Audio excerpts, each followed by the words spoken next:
이 시간에는 그리스도 예수의 마음이라는 제목으로 말씀을 함께 나누길 원합니다. 빌립보 교회는 감옥에 갇혀 있는 사랑하는 바울이 걱정되어서 에바브로 디도를 보내면서 헌금도 함께 보내왔습니다. 그리고 에바브로 디도에게 바울을 시중 들게 합니다. 바울은 에바브로 디도에게서 빌립보 교회의 상황을 듣게 됩니다. 빌립보 교회 안에 문제가 있었습니다. 빌립보 교회는 하나 되지 못했습니다. 성도들 간에 특히 교회의 지도자들 사이에 불화와 다툼이 있었습니다. 서로 자신의 권리와 특권을 갖기 위해서 노력했습니다. 그들 사이에 분열이 일어났습니다. 바울은 빌립보 교회가 하나 되지 못했다는 소식에 마음이 아팠습니다. 그래서 오늘 본문 2절에 하나 됨의 비결로 같은 생각을 품고 같은 사랑을 가지고 같은 뜻을 합하여 한 마음을 품으라고 권면하고 있습니다. 그리고 빌립보 교회를 사랑하는 마음을 담아서 복음에 합당한 공동체의 모습에 대해서 말하고 있습니다. 3절에서 4절 말씀을 우리 다 함께 읽겠습니다. 아무 일에든지 다툼이나 허영으로 하지 말고 오직 겸손한 마음으로 각각 자기보다 남을 낮게 여기고 각각 자기 일을 돌볼 뿐더러 또한 각각 다른 사람들의 일을 돌보아 나의 기쁨을 충만하게 하라. 아멘. 빌립보 교회는 마음이 하나 되지 못했고 서로 사랑하지 못했습니다. 어떤 사람들은 서로 경쟁하며 다퉜습니다. 또 어떤 사람들은 헛된 영광을 꿈꿨습니다. 하나님의 영광보다 자신의 이름이 드러나기를 은근히 바랬습니다. 다른 사람들을 무시하고 또 교만한 사람들이 있었습니다. 개인의 일에만 충실하고 다른 교인들의 삶에는 관심이 없었습니다. 바울은 간곡한 마음으로 빌립보 교회가 복음에 합당한 공동체가 되기 위해 필요한 것들이 있음을 말하고 있습니다. 복음에 합당한 삶을 살기 위해서 필요한 것이 있다라고 말하고 있습니다. 우리 5절 말씀을 다 함께 읽겠습니다. 너희 안에 이 마음을 품으라 곧 아멘. 성 어거스틴은 방황하던 젊은 시절에 꿈을 꿨다고 합니다. 꿈에 천국문에 이르렀는데 문지기가 어거스틴에게 당신은 누구요? 라고 물었다고 합니다. 그때 어거스틴은 나는 예수 믿는 사람이요 라고 말했다고 합니다. 그 말을 들은 문지기는 한참을 뚫어지게 어거스틴을 쳐다봤다고 해요. 당신은 예수 믿는 사람이 아니요. 철학자 키케로의 사상으로 꽉 차 있으니 당신은 철학자일지 모르지만 예수 믿는 사람은 아니요 라고 말했다고 합니다. 어거스틴은 그 말에 화들짝 깨어서 그가 결심한 것이 있다고 합니다. 그렇다. 나는 그리스도인이다. 나는 이제 마음과 생각에 그리스도와 그의 말씀으로만 가득 채우리라. 마음속에 생각 속에 술로 꽉 찬 사람은 뭐라고 하나요? 술꾼이라고 하죠. 노름 생각으로 꽉 찬 사람은 노름꾼입니다.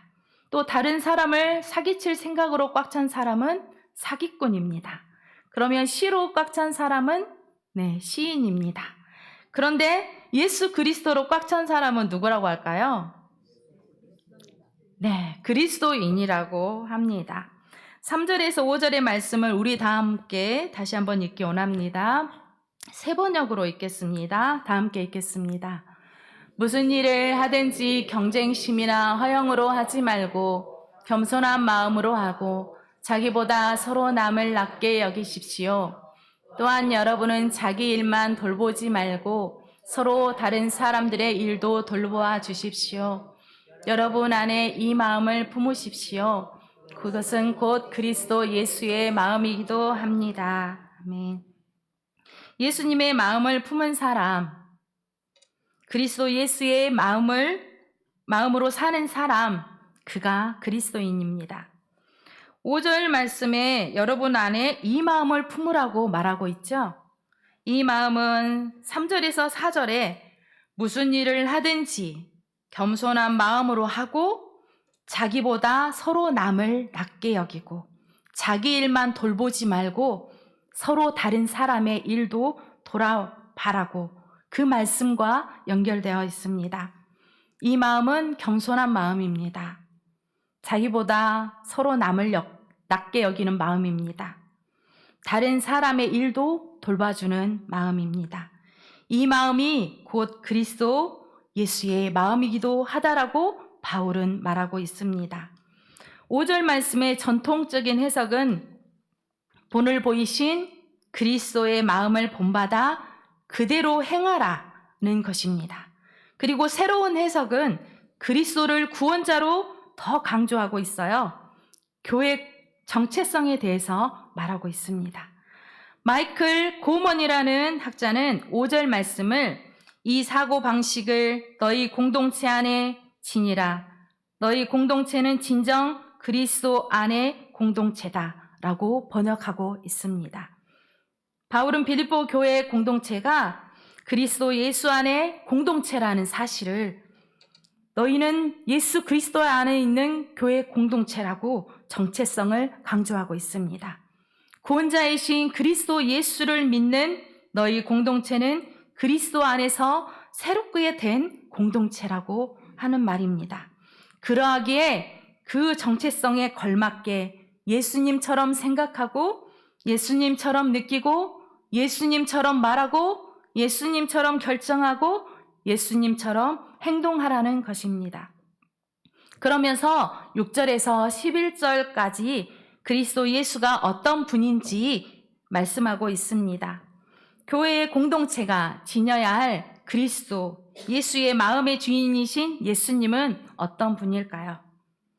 예수님은 하나님이시지만 자신의 모든 것을 포기한 분이십니다. 우리 본문 6절 말씀을 다 함께 읽겠습니다. 그는 근본 하나님의 본체시나 하나님과 동등됨을 취할 것으로 여기지 아니하시고. 아멘. 예수 그리스도는 본질상 하나님이시라고 말하고 있습니다. 이 땅에 인간으로 오시기 전에 하나님으로만 계셨다라고 말하고 있습니다. 예수 그리스도께서 하나님이시라는 것은 하나님이 지니신 지위, 특권, 권리를 누릴 수 있는 분이라는 것입니다. 그리고 능력이 있다는 것을 말하고 있습니다. 예수님은 하나님과 본질이 같으신 분이시지만 굳이 하나님과 동등한 존재가 되려고 하지 않으신 것입니다. 예수님은 하나님으로서 능력이 있었지만 자신을 위해 사용하지 않으셨습니다. 예수님은 전지전능하신 능력의 하나님이십니다. 하지만 광야에서 40일 동안 금식하실 때 돌을 떡으로 만들어 먹지 않으셨습니다. 충분한 능력이 있었지만 예수님은 자신을 위해서 자신이 가진 능력을 사용하지 않으셨습니다. 예수님은 다른 사람을 위해 그 능력을 사용하셨습니다. 병든 자를 고쳐주시고 죽은 자를 살려주시고 귀신 들린 자를 귀신을 쫓아내셔서 자유롭게 해주셨습니다. 각자의 지위, 특권, 권리, 유익을 주장하는 곳에는 예수님의 마음이 설 자리가 없습니다. 예수님께서는 하나님이시지만 하나님으로서 누릴 수 있는 특권과 동등함을 포기하셨습니다.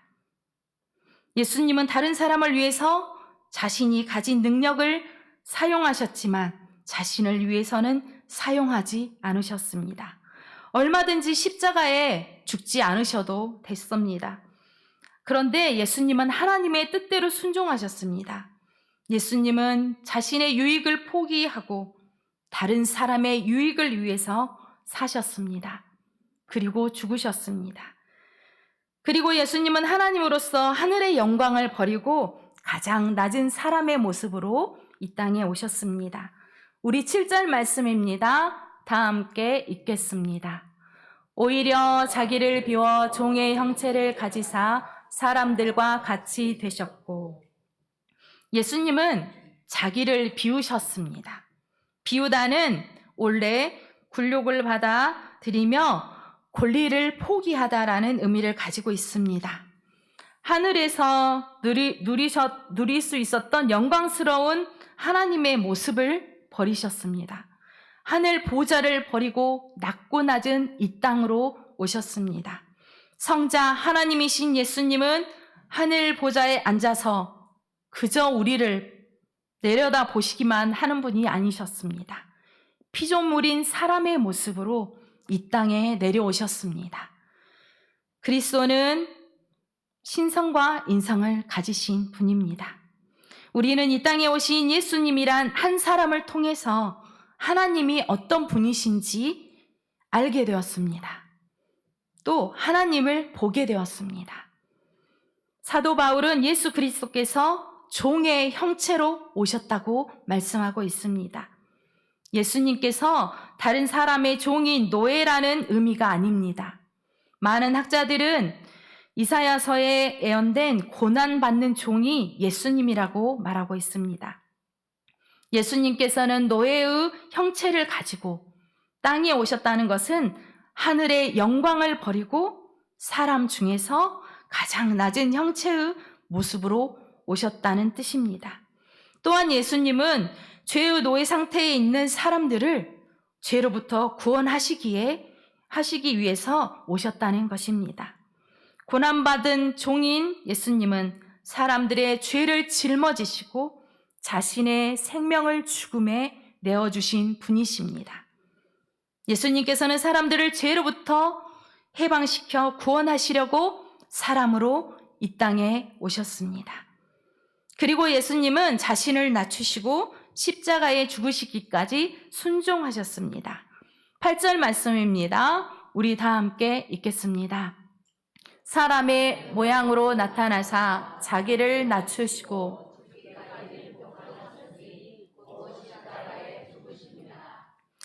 가장 높은 곳에 계셨던 예수 그리스도는 가장 낮고 낮은 땅으로 오셨습니다.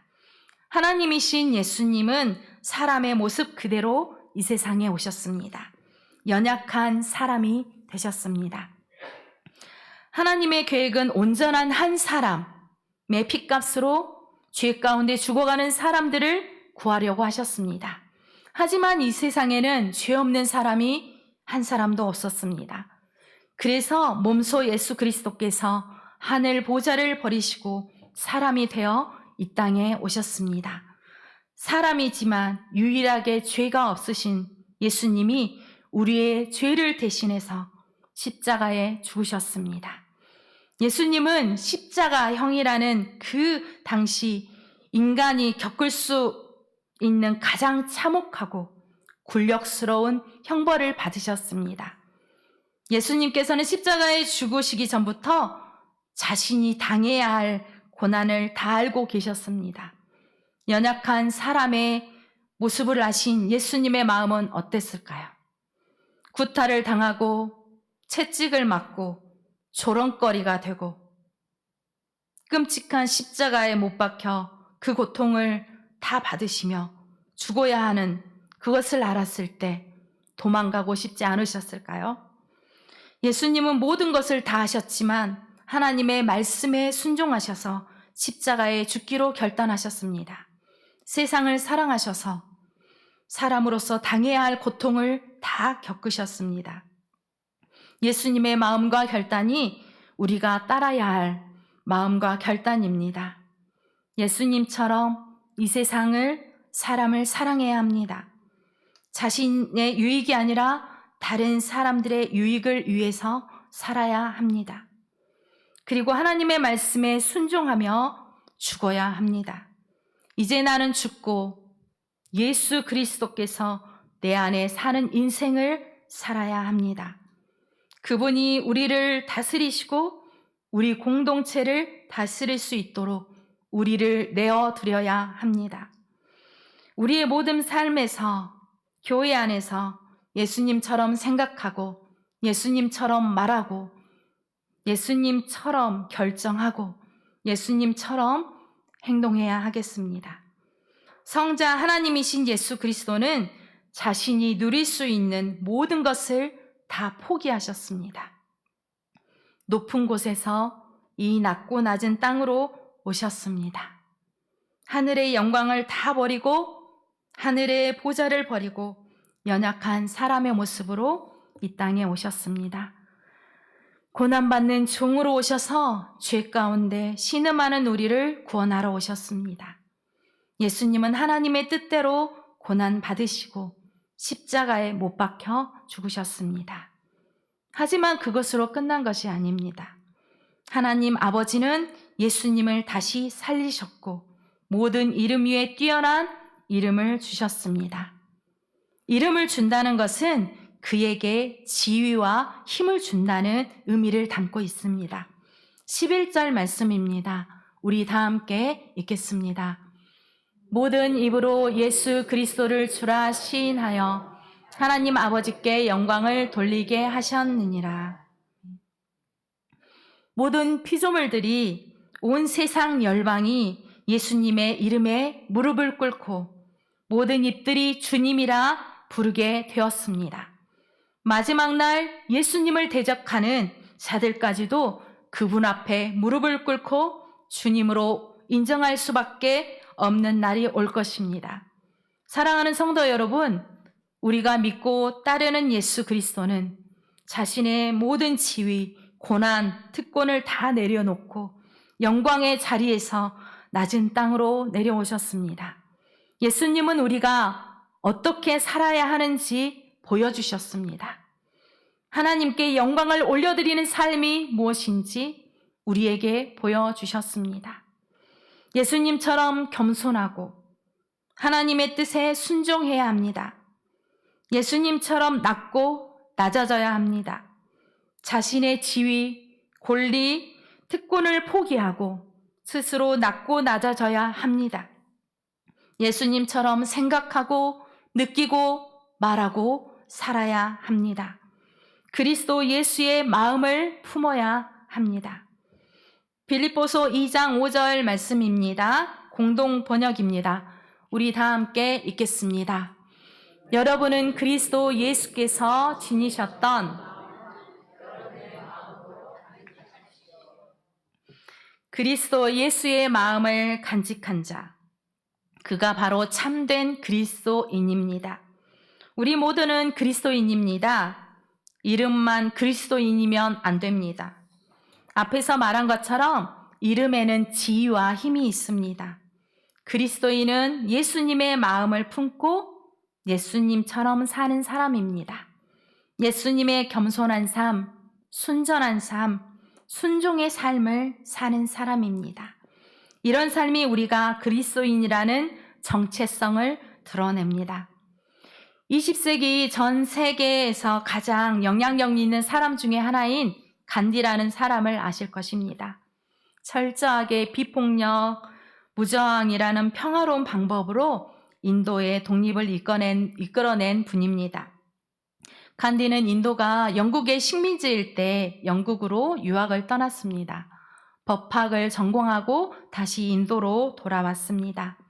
어느 날 간디는 영국의 귀족들과 고위층들이 많이 참석한 파티에 초청받게 됩니다. 그런데 어떤 한 영국인이 간디에게 다가와서 묻습니다. 당신은 크리스천입니까? 간디의 종교가 힌두교라는 것을 알면서도 그렇게 질문한 것입니다. 이 질문은 당신은 문명인입니까? 라는 뜻을 내포하고 있습니다. 영국인인 자신은 예수 믿는 문명인인데 당신은 아직도 미개인이라는 나쁜 의도를 담긴 질문이었습니다. 모욕을 당한 간디는 대답합니다. 저는 아직 예수님처럼 살지 못하기 때문에 크리스천이 아닙니다. 이 말은 당신은 크리스천이라고 하는데 예수 그리스도를 닮아 예수님처럼 살고 있는가? 라고 되묻는 것이었습니다. 그리고 간디는 이런 말을 했다라고 말합니다. 나는 예수님을 좋아합니다. 그러나 기독교인은 싫어합니다. 왜냐하면 그들은 예수와 전혀 닮지 않았기 때문입니다. 간디가 그리스도인이 될 수 없었던 것, 어쩌면 예수님을 닮지 못한 크리스천들 때문은 아닐까 생각해 봅니다. 모국인 인도를 폭력으로 지배하던 영국 사람들이 다 예수님을 믿는 크리스천이었습니다. 예수님을 믿는다는 사람들이 무력으로 사용해서 사람들을 죽였습니다. 같은 사람들을 지배했습니다. 노예로 사고 팔았습니다. 그런 모습을 보면서 누가 예수님을 믿고 싶었을까요? 자신은 그리스도인이라고 하는데 전혀 예수님을 닮지 않았고 예수님처럼 살지 않으니 말입니다. 사랑하는 성도 여러분, 하나님께서 우리에게 그리스도인이라는 이름을 주셨습니다. 예수 그리스도는 하늘의 영광을 버리고 너희를 사랑해서 이 땅에 왔다. 예수는 온 세상을 너희를 너무나도 사랑해서 이 땅에 낮고 낮은 모습으로 왔다. 너희를 죄에서 구하려고 자신의 생명까지 내놓았다. 우리 모두는 그런 예수 그리스도를 믿는 그리스도인입니다. 그것을 잊지 마십시오. 그리스도인으로서 지위와 품격에 맞게 우리 모두가 살았으면 좋겠습니다. 예수님처럼 생각하고 예수님처럼 느끼고 예수님처럼 말하고 예수님처럼 선택하고 결정하고 행동하며 살아가길 원합니다. 교회 안에 여러 직분이 있죠? 성도님들, 집사님, 또 우리 장로님, 또 우리 권사님, 또 우리 목회자들이 있습니다. 하나님께서 우리를 이 직분을 주신 것은 자신만의 특권을 내세우라고 주신 것이 아닙니다. 권리를 누리며 살라고 주신 것이 아닙니다. 더 섬기라고, 더 겸손하라고, 더 예수님 닮은 모습으로 살면서 본이 되라고 그 직분을 주셨습니다. 더 예수님의 마음을 구하고 예수님처럼 살라고 우리에게 직분을 주셨습니다. 사랑하는 성도 여러분, 예수님의 마음을 구하고 계십니까? 예수님처럼 살고 싶다라고 날마다 기도하시며 구하고 계십니까? 우리가 예수님처럼 생각하고 느끼고 말하고 살지 못하기에 간디처럼 다른 사람들이 예수님을 믿지 못하는 것은 아닐까요? 교회 공동체 안으로 오고 싶어도 들어오지 않는 건 아닐까요? 날마다의 삶 속에서 더 예수님의 마음을 구하시길 바랍니다. 예수님이라면 어떻게 사셨을까? 날마다 생각하고 결정하며 살아가시길 바랍니다. 예수님처럼 자기 유익을 위해서 살아가지 않고 우리 모두도 다른 사람의 유익을 위해서 살아가는 우리 장수교회 성도님들과 제가 되길 원합니다.